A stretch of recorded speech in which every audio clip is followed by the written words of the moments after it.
Hello everyone, I'm Emily with Chipped and Polished. In this video, I am going to be working on this antique chest of drawers that I found on Facebook Marketplace. I think I say this about every flip, but it was really love at first sight, this one. I adore the wooden knobs, the box on top with the beaded detail, and the smaller drawers. It's just so cute. It's also absolutely filthy. I was really on the fence about whether or not I wanted to paint this piece or try to restore it. I tried to get help on a few different refinishing groups and I posted photos. Found out that this has drawbore joinery and square nails, which would date it about mid to late 1800s. With its age in mind being a true antique, I definitely wanted to go ahead and try and restore it. The first thing I did was give it a good cleaning. I mixed up a solution of half water and half bleach in a spray bottle and sprayed that to clean out the inside. And like I said, it was filthy. I probably went over everything at least 2 or 3 times just to make sure that it was totally clean. And I also used a scrub brush on the rails and on the inside here, and then a smaller stripping brush to make sure that I could get down into there. Why? When I say it was filthy, I am talking old bug poop, dead bugs, nothing alive, but there were some dead ones in there, and it was just gross. There are also plenty of cobwebs across this netting on the bottom. I have never seen anybody put a netting like this across the bottom of a piece of furniture. I have to wonder if maybe they were trying to keep more bugs or even mice from getting into it, but it had to come off. And a quick note here, while I did use a bleach and water mixture on the inside and on the insides of the drawers, I used a half water, half crud cutter mixture on the outside of this piece. If you're new here, I'd like to invite you to go ahead and subscribe to my channel for more furniture flips, give this video a thumbs up, and comment and let me know what you think of this project. These are all small things that really help my channel grow. And once that was off, I started dousing it more with the bleach mixture. Doused it, wiped all of the grossness away, doused it again to get it clean. I had noticed that the middle drawer was kind of wonky and it had this deep groove right here. Looking at the bottom of the drawer, it had some nails that had poked out through this one piece of wood on the side, so I went ahead and hit those back down to fix it. With all of my cleaning and the repair work done, it was time to go ahead and start sanding. I started off with a 100 grit sandpaper to smooth out all of the mini scratches that this had and start removing that finish to prep for stain.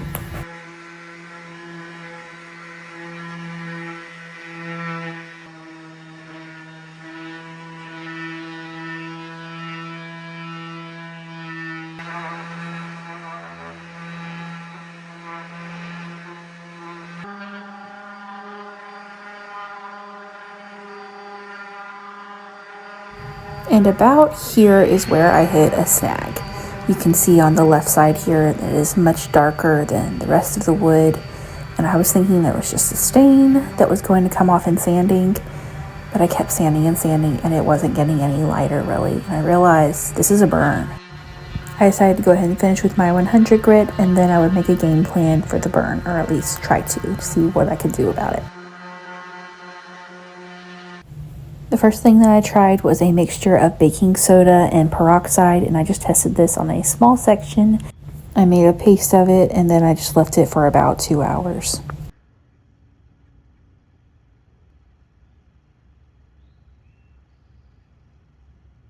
While that was drying out, I continued on sanding these knobs to get the finish off of them. If you are paying close attention to my before footage, then you know that 2 of the original wooden knobs this had were actually broken and badly misshapen. I had a couple in my stash from another piece thanks to my brother who said, yeah, you need to keep these, even though I didn't want to at the time. So even though I don't say this a lot, he was right. It's a good thing I kept them. Continuing on with sanding, my next grit was a 120 grit to start smoothing things out more.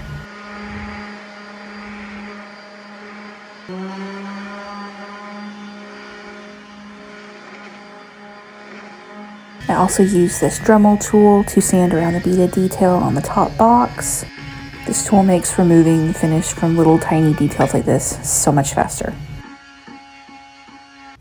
Next I grabbed my plastic wood filler and started filling all of the little holes and scratches. And this piece had a lot of them. I mean, for 150 years, you expect it. It was a lot of scratches and gouges across the whole thing.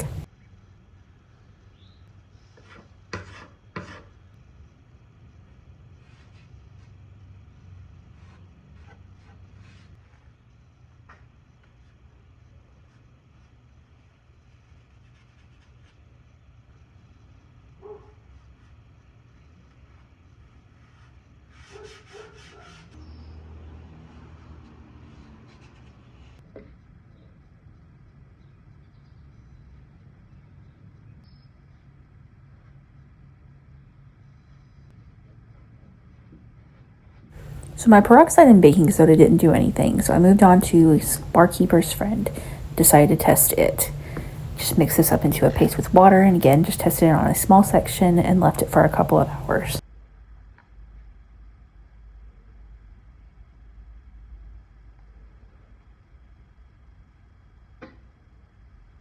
While that was doing its thing, I went ahead and sanded my wood filler smooth with a 150 grit sandpaper.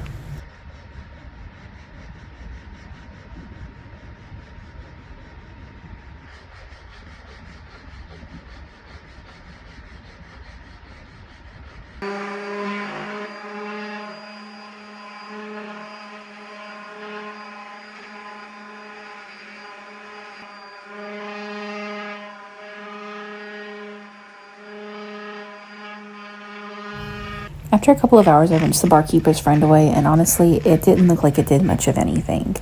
I decided to completely wipe it off and let it dry out before moving on to any other game plans.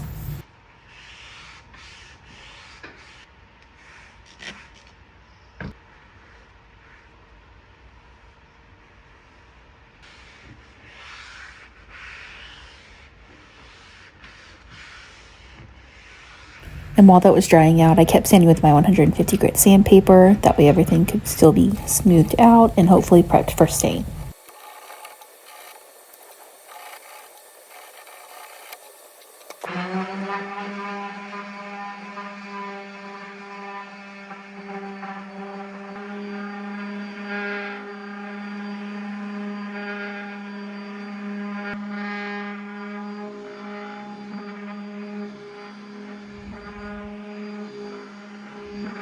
I did a lot of Googling and trying to look up how to treat burns on wood on Facebook groups, asking around on there.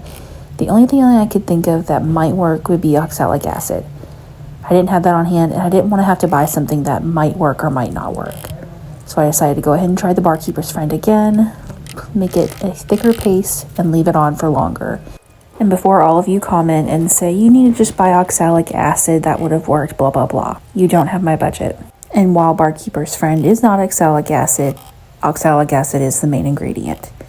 So if this would have worked even a little bit, I would have gone ahead and bought oxalic acid. But spoiler alert, it didn't do anything. Like I said, I left this on overnight, and you can see I put it on pretty dang thick. But I rinsed it off, and there was no change in it.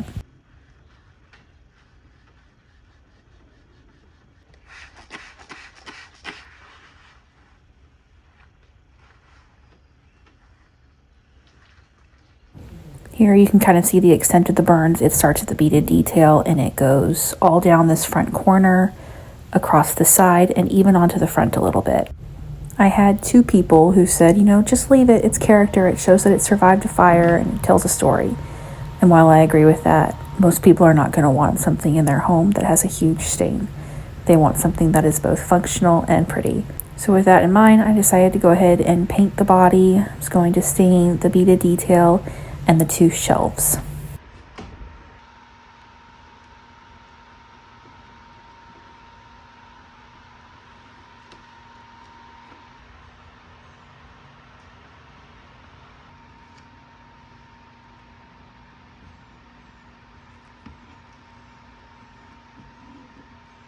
Normally I prime with the Zenisser 123 primer. In this case, I just use shellac. This way, if anybody wants to try their hand at restoring this and removing that burn down the road, they don't have as much to get through. It's just shellac there protecting it from the paint. Shellac also protects against bleed through, and if you ever have a furniture piece that has a lot of smells, clean it really well and use shellac on it. You can also apply the liquid form of shellac, which is a foam brush, but I personally prefer the spray. I think it goes on a lot smoother and also just a lot quicker.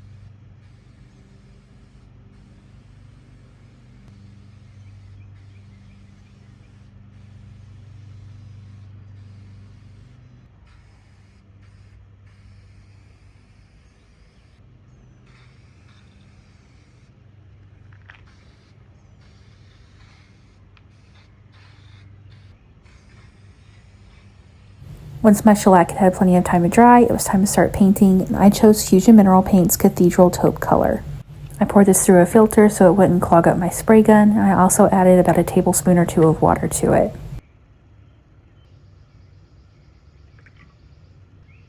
And I very much have a love-hate relationship with my spray gun. Every time it seems like we get so far, it's like, okay, this is going well. And then it dries and it's done something that I don't like. In this case, it gave me a little bit of an orange peel effect for some reason, even though I'm testing on cardboard. I guess my learning curve with it is just going to continue.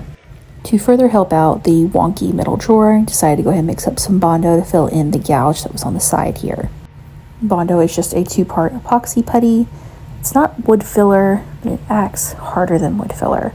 Since it's a little bit stronger, it makes more sense to use this here versus the plastic wood that I had used to fill the other smaller scratches and dings. It also dries very, very quickly and is sandable in 15 minutes, so it's perfect for just when you need to get something done quick and then paint it. Since I could see them a lot more clearer now, I also went over everything again with a round of more plastic wood and then started sanding with a 150 grit to knock down all of the orange peel texture and smooth out the wood filler. In this section on the top box, it was just where I had a couple of nail holes and went ahead and used the Bondo since I had some left over. Since that Bondo was a little bit harder to sand away, I took off a good bit of paint there, so just finished, wiped the dust away, and sprayed shellac on there again.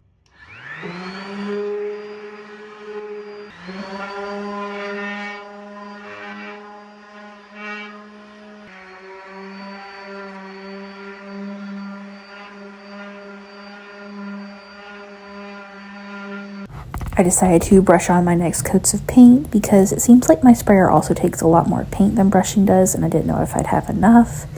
And also it was super rainy this week and I wanted to be able to just do it inside.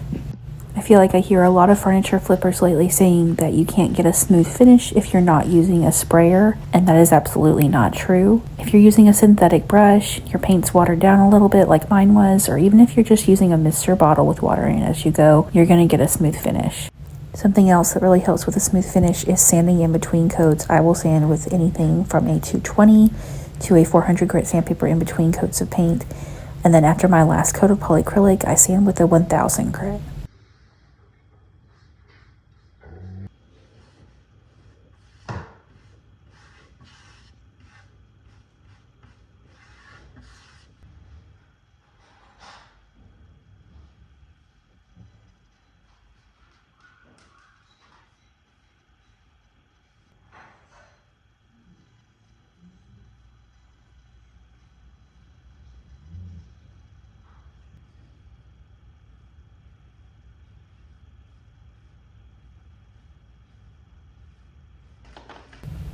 After painting, it was time for a very satisfying tape and plastic peel off.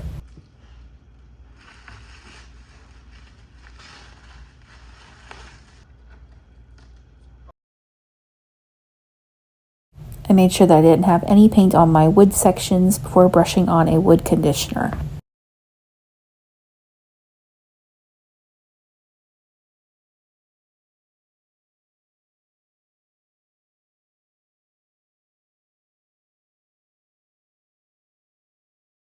After letting my wood conditioner soak in for about half an hour, I brushed on with a rag Minwax's Special Walnut Stain.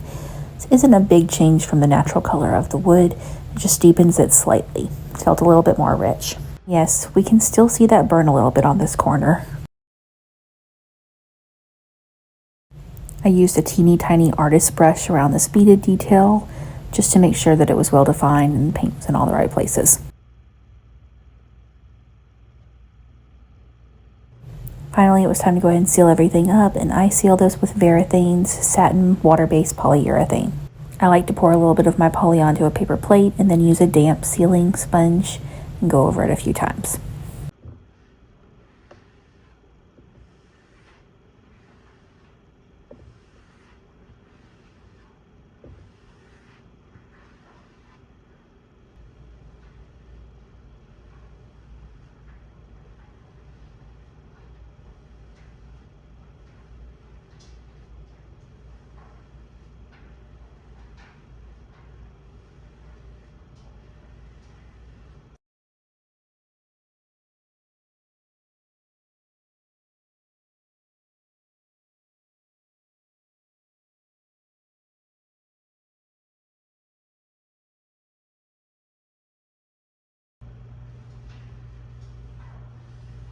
As this poly was drying, I noticed this ring on the one shelf. I had noticed it before while I was working on it and prepping this piece, and I used the barkeeper's friend on it. Turns out I bleached the wood around the ring, and it just lightened the wood around it more than anything. I decided to go ahead and paint this shelf because I felt like this piece had fought me every step of the way for about 3 weeks at this point. It had to burn, so I had to paint it. I tried to transfer on it, and it totally screwed up, so I had to strip the drawers and redo them. And now I had the ring, so I was just done at this point, and it was getting painted. I could have stripped it and done a treatment of barkeeper's friend to the entire shelf. I just really didn't want to. It did not feel like it was worth my time to do that, and I would have been losing money in that situation too. It needed to be done so I could move on to other projects. That being said, once it was painted, I went ahead and kept on sealing. Everything got 2 coats of sealer and then a 3rd coat for each shelf.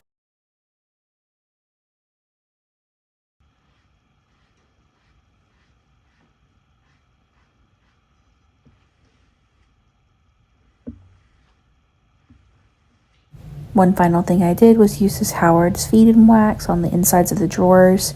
Makes them smell good, conditions the wood, and helps things slide easily.